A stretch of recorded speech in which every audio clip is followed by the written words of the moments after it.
capítulo de hoje, veremos sobre as independências e guerras na África, Ásia e Oriente Médio. No decorrer do século XX, sobretudo a partir do final da Segunda Guerra Mundial, diversos povos da África e da Ásia lutaram contra os domínios europeus a que estavam subjugados em busca de sua independência. O resultado dessas lutas foram diversos, como veremos a seguir. A independência na África e na Ásia se deu por meio de grandes guerras.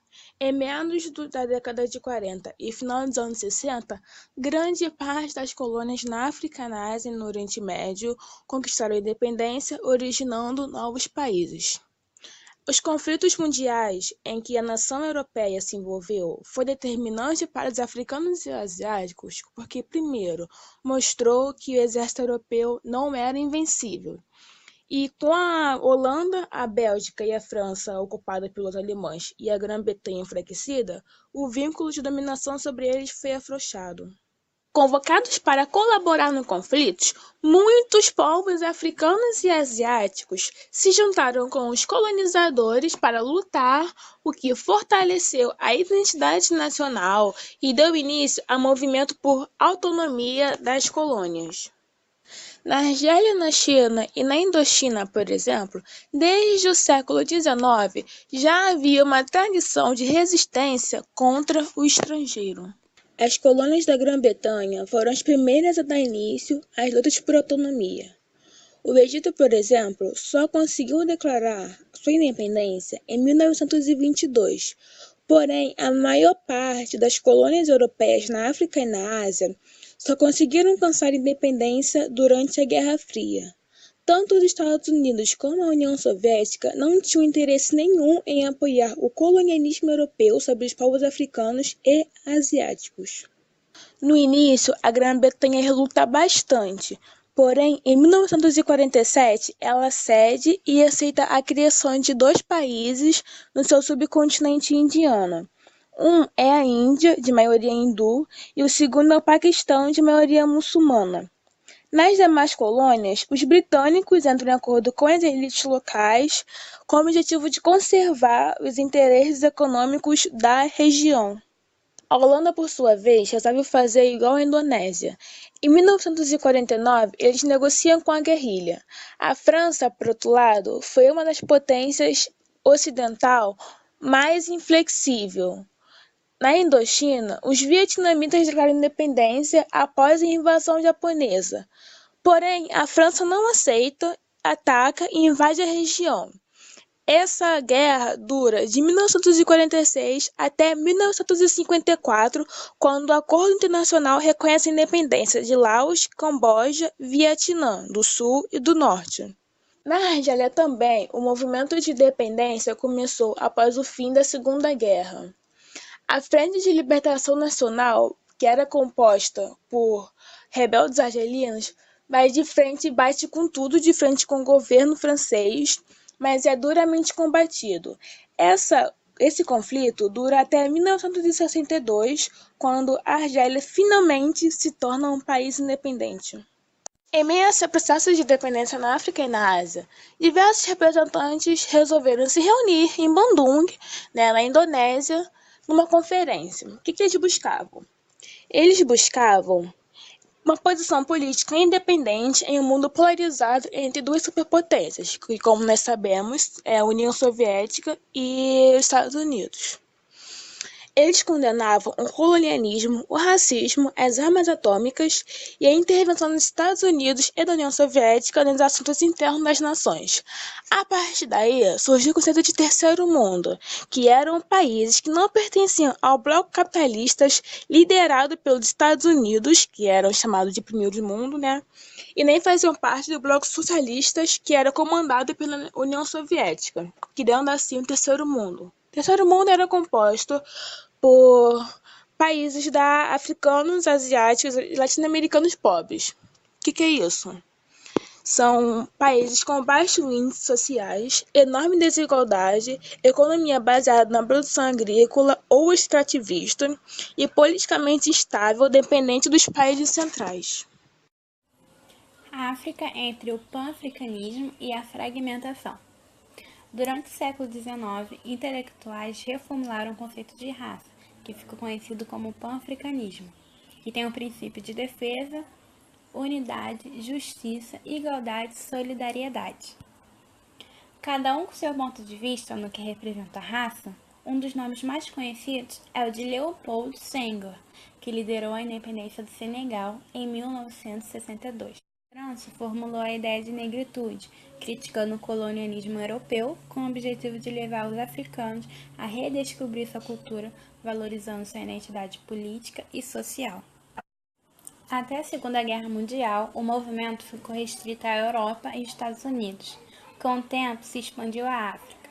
Patrício Lumumba, que liderou a independência do Congo em 1960, preferiu o termo africanidade ao negritude, que, segundo ele, que daria identidade aos povos não eram por serem negros, e sim por serem africanos.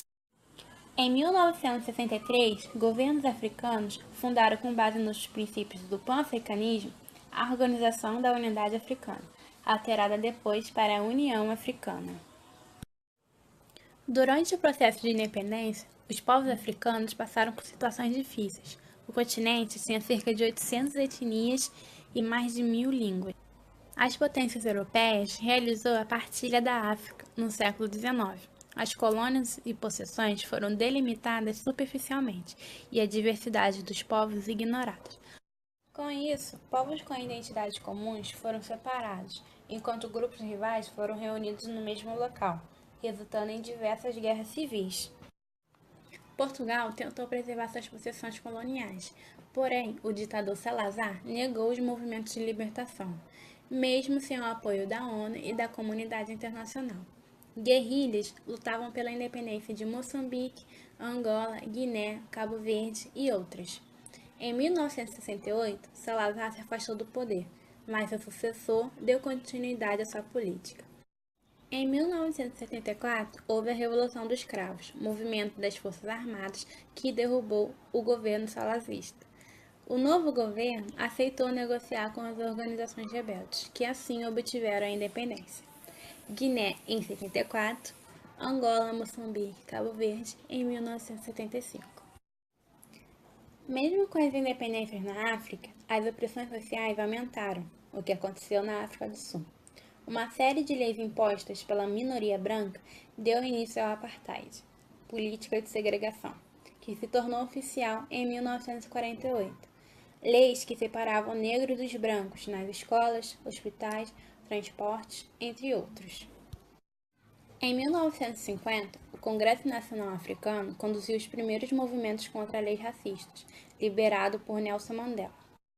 Em 1962, após protesto de negros, 62 pessoas foram mortas pela polícia e 180 feridas. O acontecimento ficou conhecido como Massacre de Sharpeville.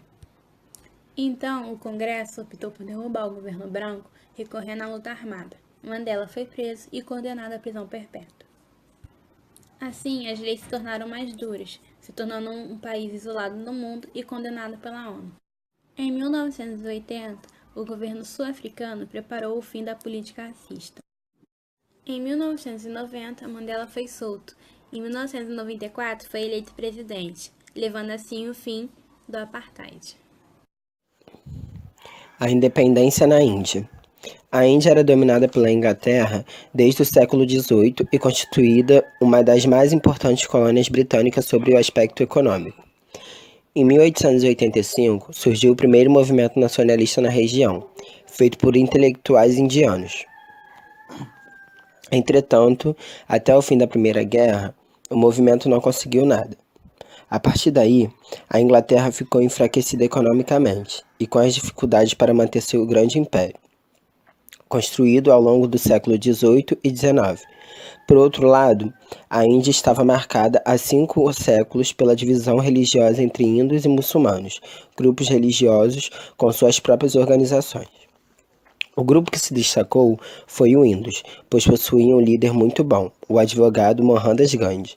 Ele pregava a resistência à dominação e a luta contra os britânicos, por meio da não-violência e a desobediência civil, método utilizado contra o apartheid.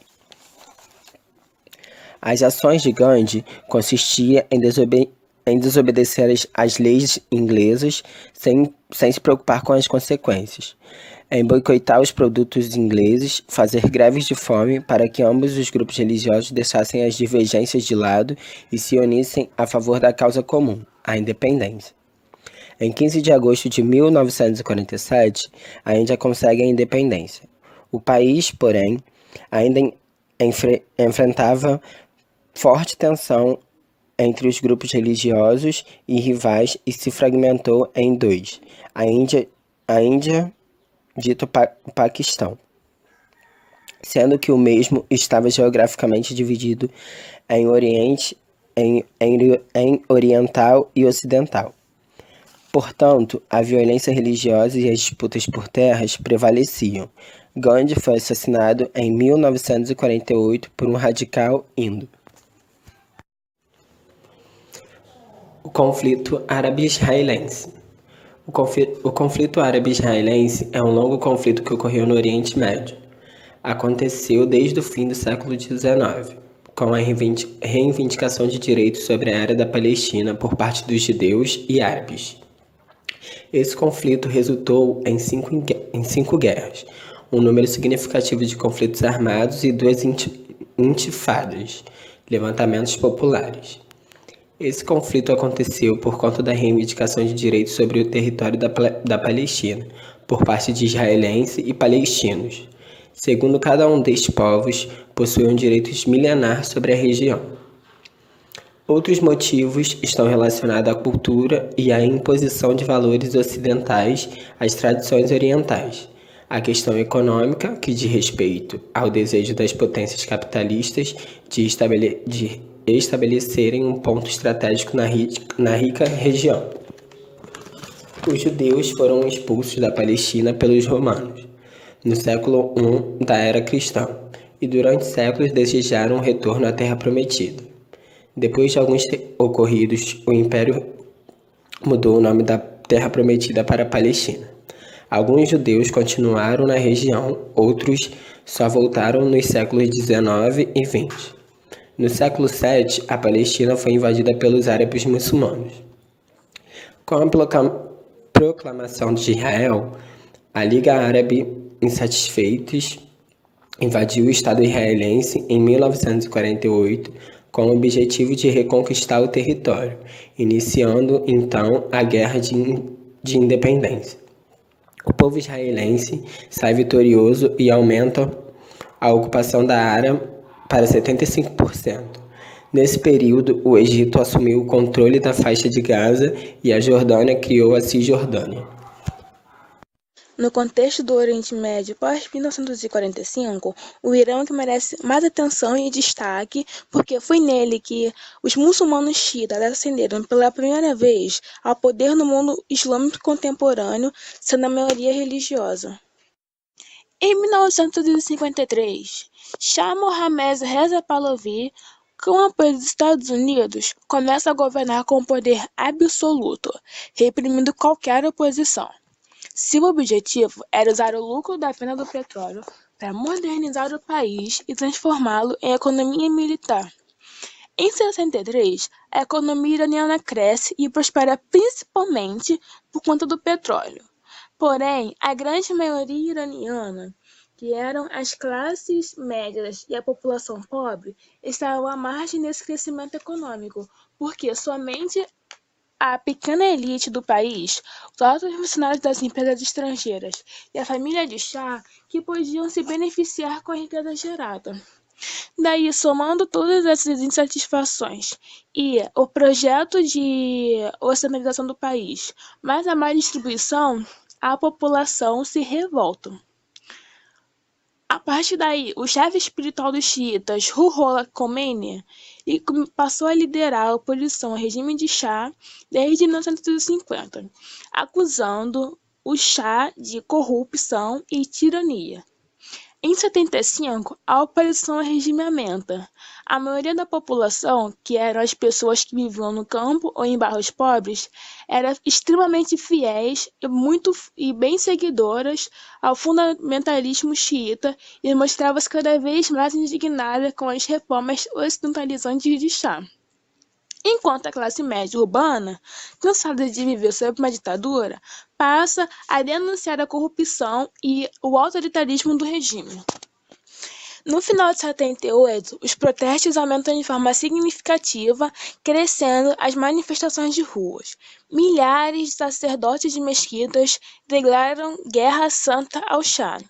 Em dezembro, 2 milhões de pessoas tomaram as ruas de Teherã para protestar contra o governo. Em janeiro de 79, Pavlovich deixa o país e Khomeini regressa do exílio em Paris, proclamando assim a República Islâmica do Irã. A Revolução Iraniana, como ficou conhecida, foi vitoriosa e contou com enorme apoio popular. Com a saída de Shah Mohammad Reza Pahlavi, os Estados Unidos encaram como verdadeiros desastres por perder um importante aliado no Oriente Médio, uma vez que os xiitas eram grandes opositores e inflexíveis a seu governo. Com a Revolução Iraniana, o fundamentalismo islâmico ganhou força na região e o medo de que ele se espalhasse pelo Oriente Médio levou os Estados Unidos a apoiar a ditadura de Saddam Hussein no Iraque, em que a maioria da população era sunita e não xiita.